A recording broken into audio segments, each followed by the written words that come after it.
Hello, I'm Colonel Carl DeSalvatore, JAG Corps, U.S. Army Reserve retired, and more importantly, instructor at Suny Canton. If you're looking at this, you're probably one of my students at Suny Canton, and I thank you for viewing it. This is the third in a series of videos to help you with using Westlaw. And in particular, this video is to emphasize the importance of citation format. My online mentors tell me my video should be under 10 minutes. I have a hard time reaching that goal, but I will try. One of the indicators that stand out when an attorney reads a submission is proper citation format. That will give an indication whether or not the author of the work knows what he or she is doing or is just a pretender. In my legal writing class, one of my first assignments is to critique a letter written by a fictitious attorney. The conclusion of all the students is that the letter is very unprofessional. That will be the conclusion of an attorney if your portfolio includes works with improper citation format. While the Bible of citation format is the Blue Book, each court system also has rules for citation format, as well as other format requirements.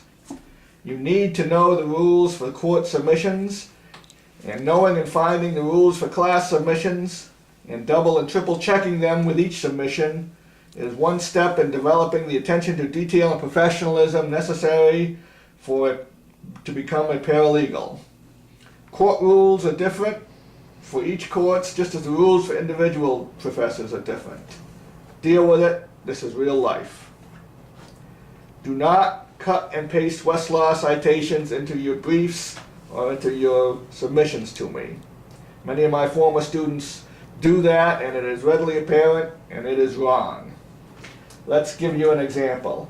Let's go to a case, one of my favorite cases, People versus DaCosta. What I'll do is I'll cut and paste the citation, copy it there, paste it here. This screen should be getting familiar to you now. And here we go to pull up the case. I'm doing this in the afternoon, so there are more users, so it takes a longer period of time. Anybody from Westlaw that's watching this, I encourage you to build a server farm up here in northern New York, where we have plenty of land, plenty of green energy, and a fiber optic system. Okay, we have the People v. DaCosta. Are we just getting the right-hand side of the screen there, cameraman? Okay. A lot of people will cut and paste that. That is wrong. That is not a Blue Book citation. Let's go down here to the string citation. This one is closer to Blue Book. You have the official reporter for New York Court of Appeals cases first, then the regional reporter, and then the supplemental state reporter. You never put in a slip opinion number where you have a citation to a published work. A lot of my students make that error over and over again. Rule 10.3.1 in the Blue Book, page 95, says to use the regional reporter first, and then if reported, use that. So for the Blue Book citation, we'll have the Northeast reporter first, the New York supplement second, and the New York third. Always at the end, insert the year of the opinion in parentheses. Those are the Blue Book rules. Let's go down into the body of the opinion. Look at those case names. There are no periods, there's no years. Those are not Blue Book formats. So don't copy and paste them. The other annoying thing that I find is that people will have them show up either in color, in different fonts, and different font sizes when they cut and paste it into their brief. Do not do that. Part of proofreading your work is to double check to make sure that you are the same format, same font size all the way through. Now this is a New York Court of Appeals case, and if you notice, all of the citation cases cited in there are other New York Court of Appeals case. That is ruling precedent. That's important when we get to other types of cases. And now at the bottom we have some additional materials referenced there. Let's go back to the look at another case. Let's look at the case of the estate of Perosi.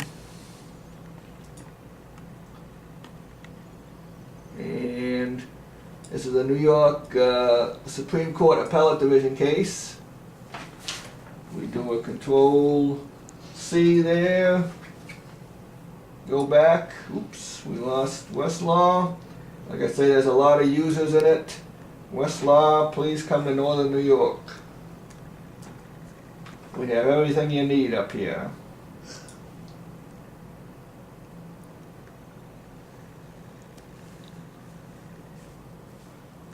Okay, here we have the matter of the estate of Perosi. Now the title of this case is not in Blue Book format. Take a look at the Blue Book on the rules for titles of cases. Again, the top heading is not in Blue Book format.